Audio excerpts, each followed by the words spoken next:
That evening, as Mary sat by the window of her modest apartment, the rain gently tapped on the glass, echoing her thoughts. She replayed every moment of the day, Marcus's tears, the way his voice trembled, how he held her hand like it was a lifeline. She didn't realize she'd become that important to him. Her phone buzzed a text from Marcus.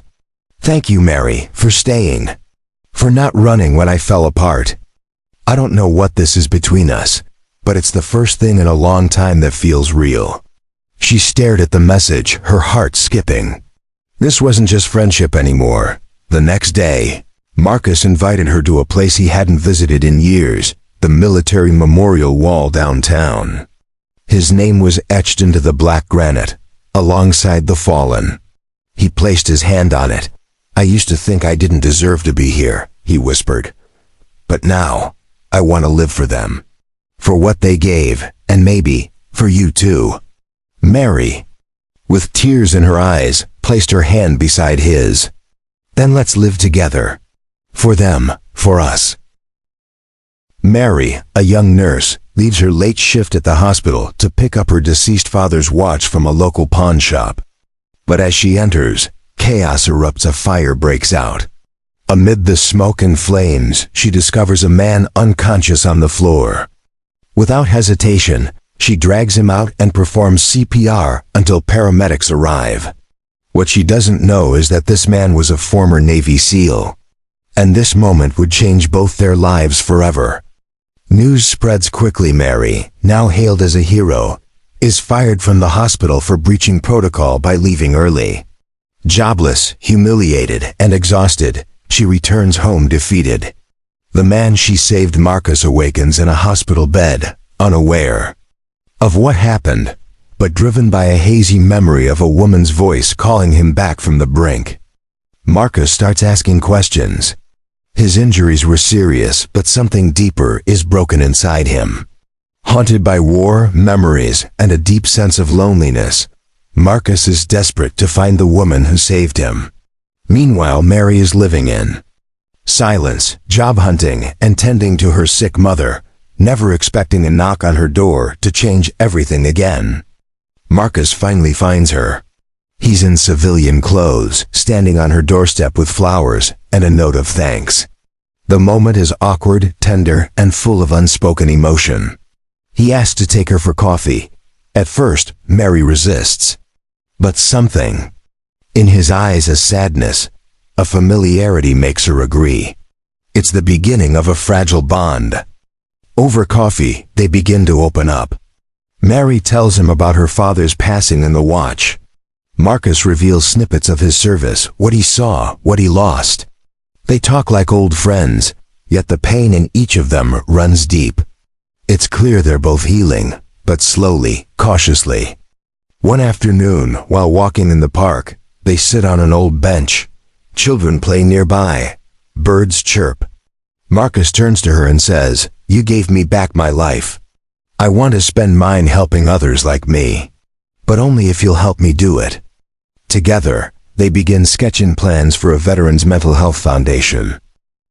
As the foundation gains momentum, Marcus begins facing intense PTSD, nightmares, flashbacks, panic attacks.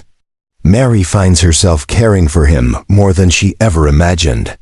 She feels torn. Was she falling in love with a broken man? Or was he the only one who truly saw her? When Marcus has a breakdown at a public event, everything comes crashing down.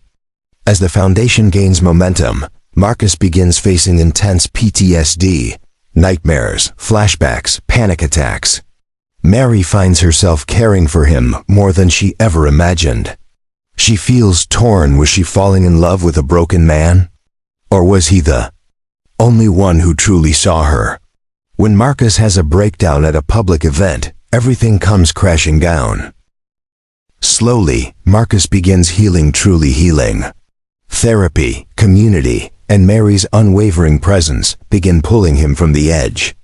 Their foundation opens its first center for homeless and struggling veterans.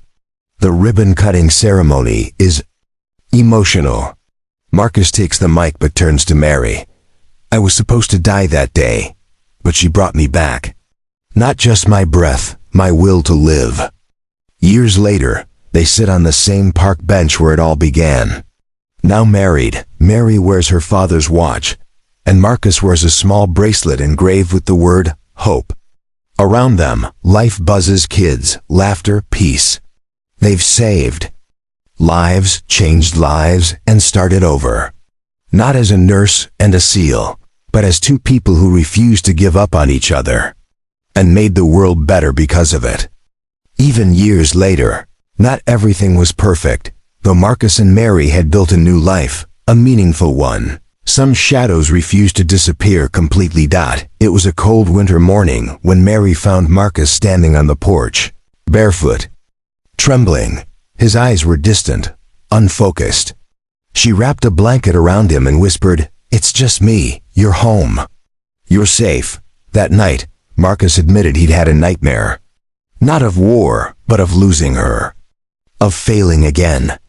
"I keep thinking," he said quietly, "that I don't deserve peace. That something's going to come take this all away." Mary sat beside him and held his hand. "You don't have to deserve it. You just have to choose it every day." They had helped hundreds of veterans through their foundation, but Marcus still struggled to help himself. Some days were victories, others battles. But what mattered most, they faced them together. One evening while reviewing files at the center, they came across a new application. A young veteran named Elijah, discharged after an IED explosion, was homeless and spiraling. Reading his story, Marcus went quiet. "That was me," he said, 10 years ago. Mary looked at him and knew they were about to start a new chapter. One where they would no longer just run the center. They'd get back into the trenches this time, to pull others from the edge. And it started with Elijah. The first time Marcus met Elijah in person, it was like looking in a mirror, one cracked with the same fractures. Elijah sat on a cold bench outside the shelter. His hoodie was stained, his eyes sunken, and his hands never stopped shaking. But Marcus saw something deeper: fury, grief, and guilt buried under silence. He sat beside him, quietly. No questions, no lectures. Just presence. After a long pause, Elijah finally said, "Why are you here?" Marcus replied, "Because someone once found me before I disappeared." "I thought maybe you could use the same," Elijah scoffed. "You look like you've got your life together." Marcus lifted his sleeve, revealing old burn scars that twisted across his forearm. "I almost died in a pawn shop fire, but the worst fire was inside me. And that nearly killed me long before the smoke did." That was the moment the wall cracked. Over the next few weeks, Marcus and Mary took turns guiding Elijah through the healing process. He moved into a temporary room at their veterans facility. Mary ensured he was mentally and physically checked by professionals, while Marcus took him for long walks, told his story piece by piece, and helped him write his own. But it wasn't easy. One night, Elijah disappeared, just vanished. No note, no call. Mary panicked. "We shouldn't have pushed him," she whispered, tears welling. "What if we lost him?" Marcus clenched his fists, ready to search the streets. "Not again," he said, "not another brother." They found Elijah sitting outside a closed diner at 2 a.m., drenched in rain. "I was gonna go," he said softly. "But I remembered something you said, that broken doesn't mean beyond repair." Marcus knelt before him. "You remembered. That's enough." And for the first time, Elijah hugged someone. Not for warmth, not for comfort, but for hope. It was slow, messy, imperfect, but he stayed, and it changed them all. As the days passed, Elijah became more than just a survivor. He became family. Mary noticed it first, in the little things. The way he helped other vets refill their prescriptions. The way he stopped sleeping all day and started showing up. At morning group sessions, coffee in hand, eyes alert. And perhaps most surprising, he smiled. One evening, Marcus brought Elijah into the office and slid a folder across the desk. "What's this?" Elijah asked. "A proposal," Marcus said. I think you're ready to help lead a new branch of the Foundation. A crisis unit, real-time response for vets about to break. You'd be the guy who shows up, because you've been there." Elijah hesitated.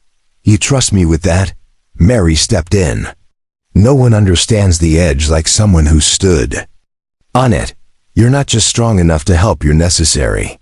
Elijah didn't speak, but tears welled in his eyes. They weren't just saving him anymore. He was becoming part of the mission. In the following weeks, the team grew.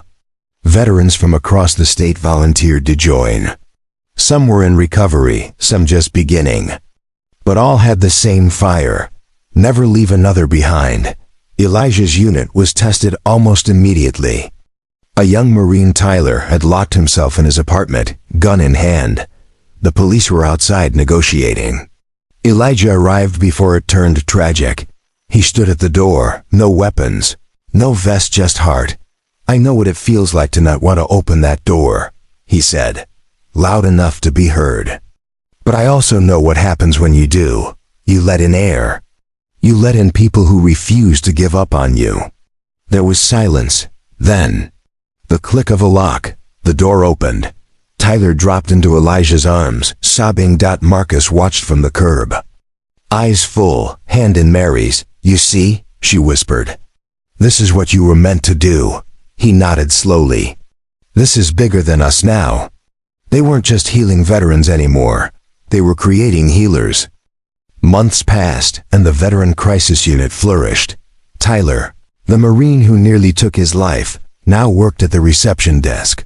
A former Army medic ran the therapy wing. Elijah had become a symbol, a quiet warrior who understood pain and refused to let others be consumed by it. But while the center thrived, Marcus faced something he hadn't expected. A letter. It was stamped with the Department of Defense seal, marked confidential. Mary found him standing in the kitchen, holding it unopened. "What is it?" she asked gently. He hesitated.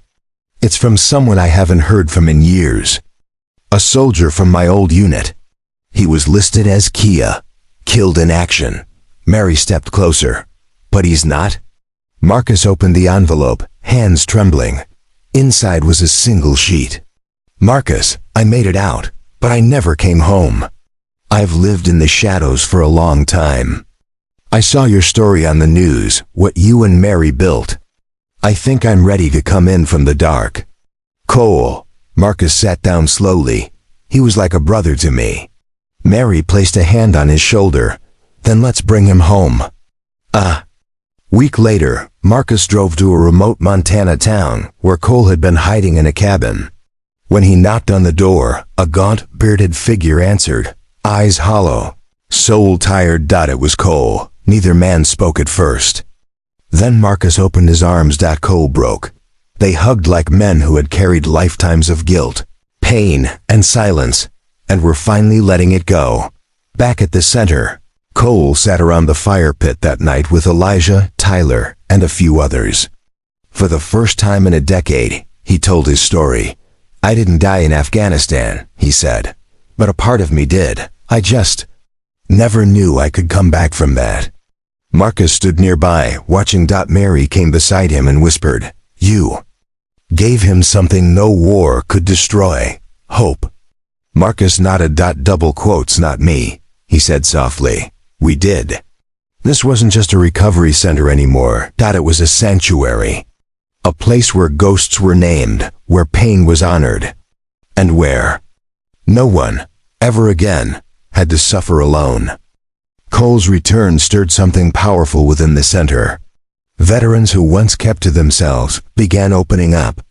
If someone as broken and forgotten as Cole could come back, maybe they could too. But Marcus couldn't shake something. Late at night, he'd walk the empty hallways alone. He couldn't sleep. His chest felt heavy. His nightmares were back louder than ever. In them, he wasn't pulling people from burning buildings anymore. He was the one being pulled, screaming, reaching for the men he couldn't save. One night, he sat alone in the chapel room they had built at the center, a quiet space for prayer, reflection, or just silence.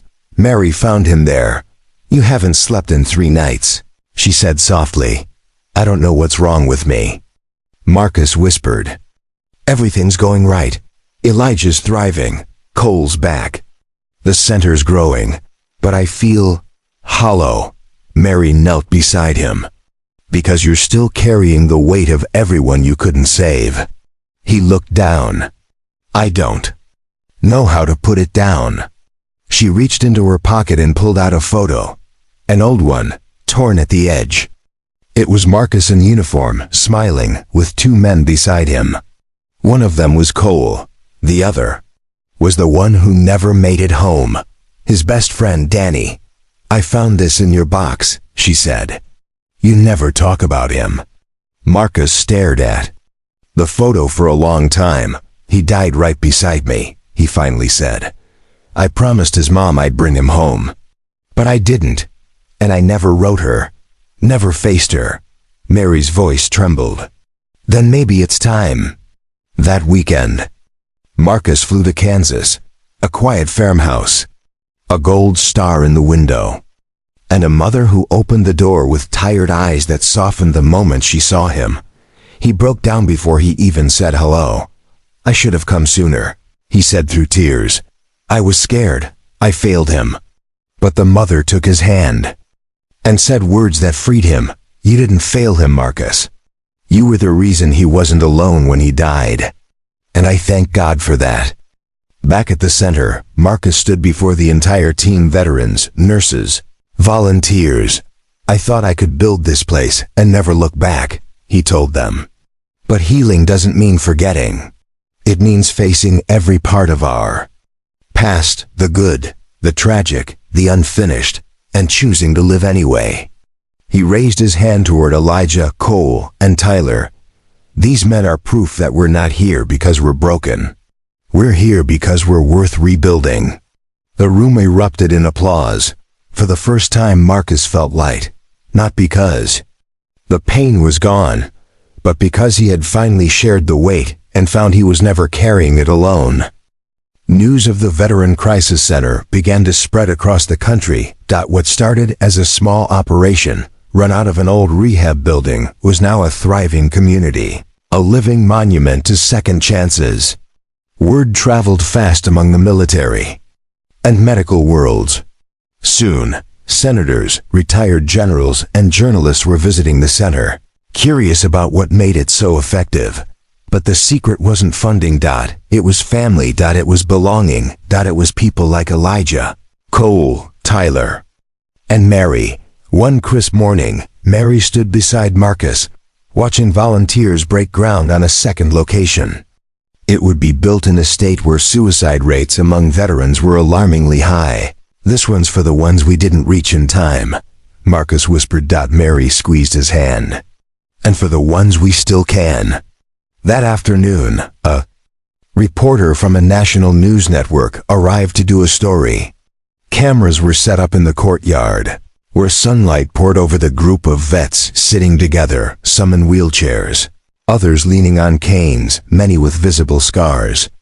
But all alive, all smiling. The reporter asked, "What do you think makes this place work?"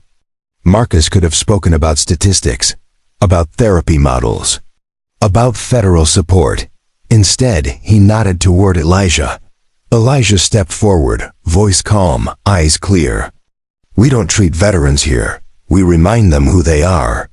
We don't fix them. We fight for them until they're ready to fight for themselves."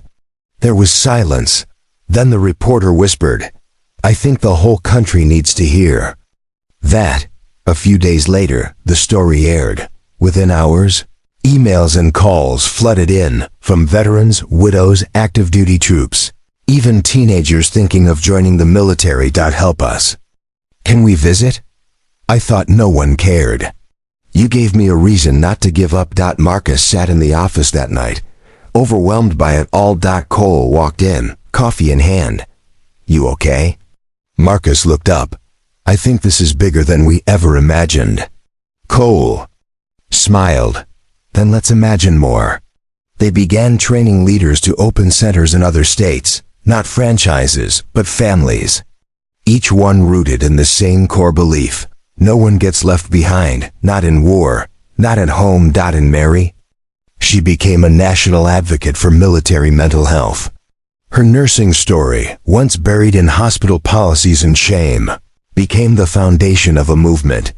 People didn't just see her as the nurse who saved one SEAL in a pawn shop. They saw her as the woman who helped save thousands of warriors by believing in just one. The years rolled on, but the memory of that one pawn shop CPR moment, the spark that began it all, never faded. Marcus had spoken his truth to the world. Mary had stood beside him through storms and celebrations. But what they built together, the Veteran Center, the community, the message of unseen wounds, was now bigger than either of them.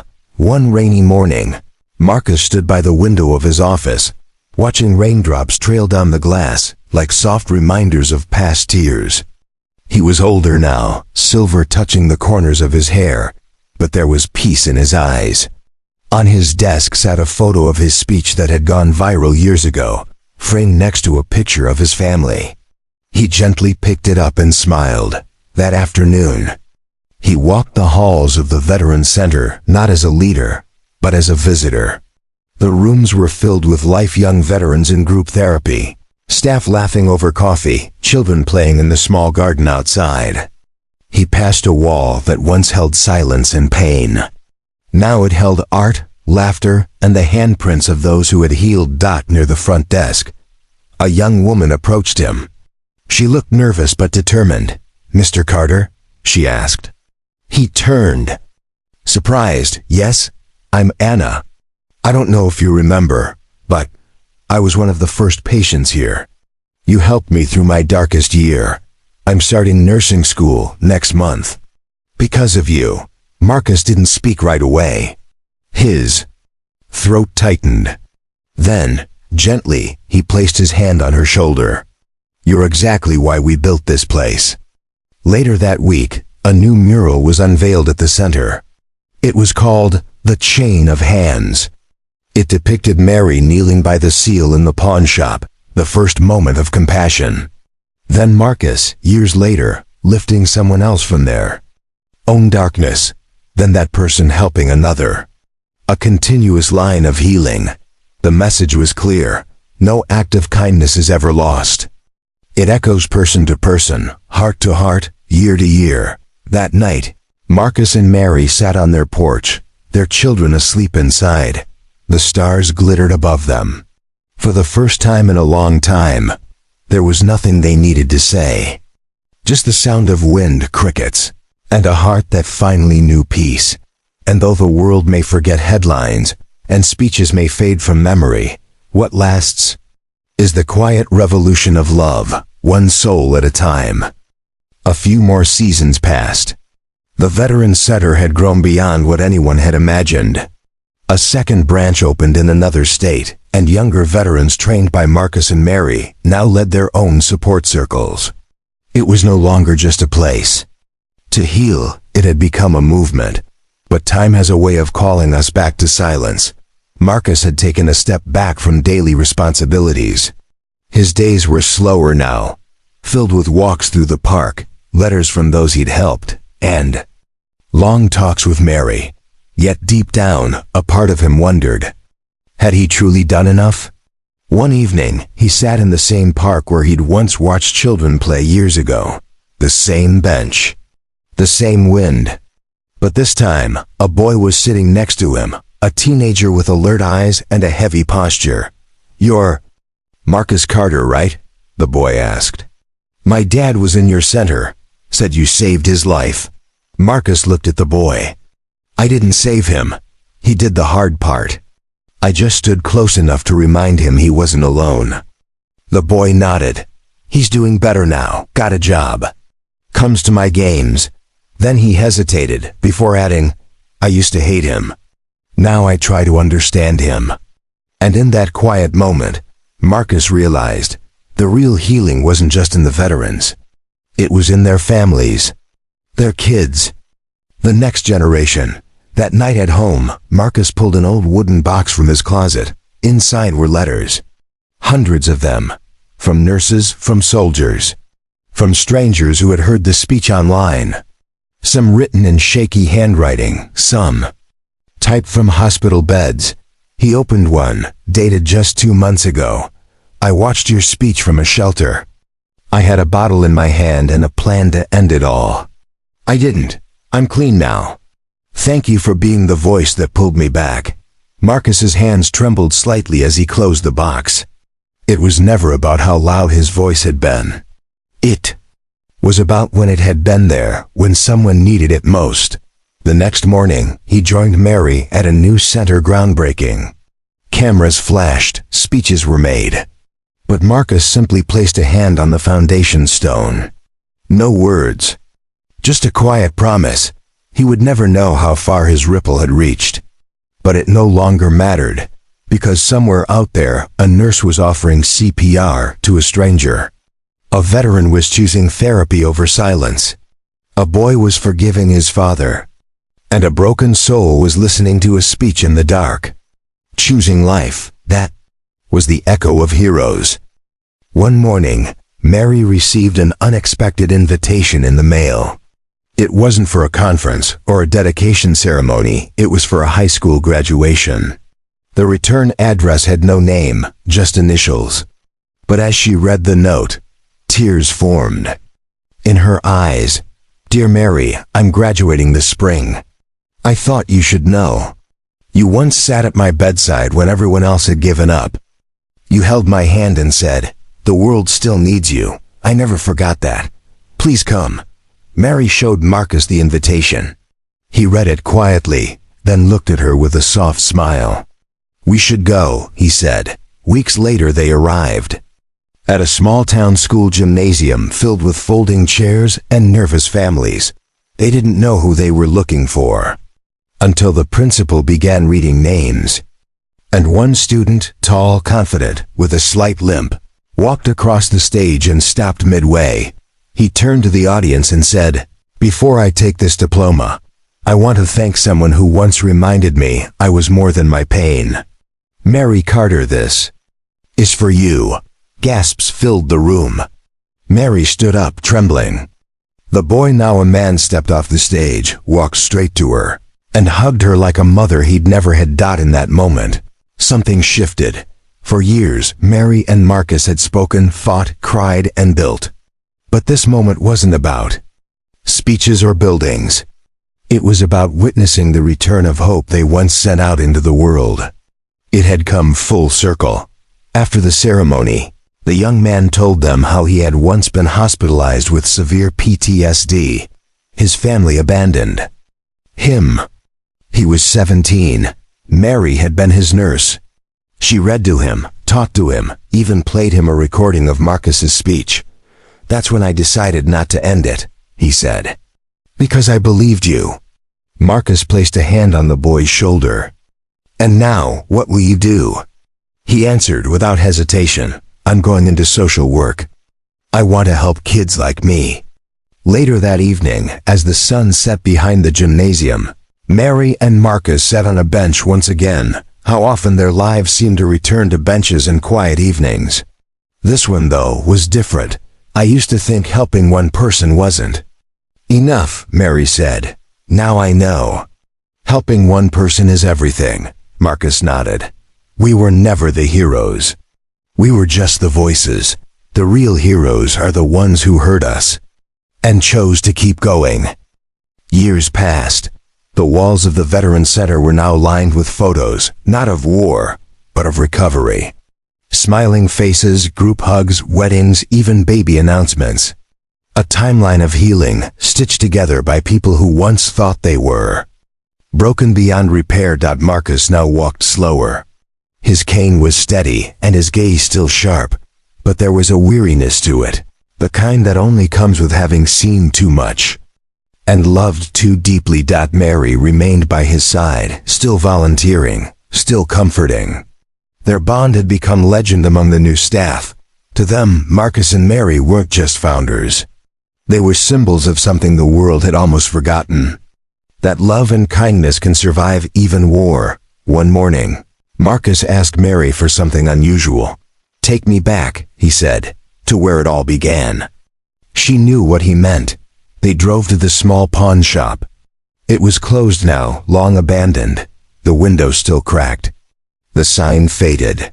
But to them, it wasn't a rundown building, it was sacred ground. This is where you saved me, Marcus whispered. Mary smiled. No, this is where you chose to live. They sat in silence for a long while. Then Marcus reached into his coat and pulled out something small, his father's watch, the one he'd nearly died for. He handed it to Mary. I won't need it anymore, he said gently. Mary's eyes filled with tears. You want me to keep it? He nodded. Give it to someone. When they're ready. The next day, he didn't show up at the center. Staff thought he was running late. Mary knew better. She found him at the park on their bench facing the sunset. Peaceful. Still. A faint smile on his lips. He had gone quietly. Like a soldier. Standing down. The memorial that followed drew thousands. Veterans, nurses, families, even strangers who had been touched by his story. They didn't speak much. They just stood in silence, hands on hearts, some weeping, some smiling because they all understood. A legend had rested, but not ended. Months later, Mary returned to the center. She continued the work, guiding new volunteers, giving talks, mentoring the next wave of healers. She never tried to replace Marcus. She simply kept his voice alive. And then one day, a quiet, rainy afternoon, she found a young man crying in the hallway. Lost, shaking, ready to give up. She sat beside him, handed him a cup of coffee, and slowly placed the old watch in his hands. This, she said, belonged to someone who once stood where you are. He made it. You will too. The boy clutched it like a lifeline. And in his eyes, hope. Because stories don't end when the storyteller is gone. They live in the people who were changed by them. And on a weathered bench in a quiet park, the echo of a hero still lingers.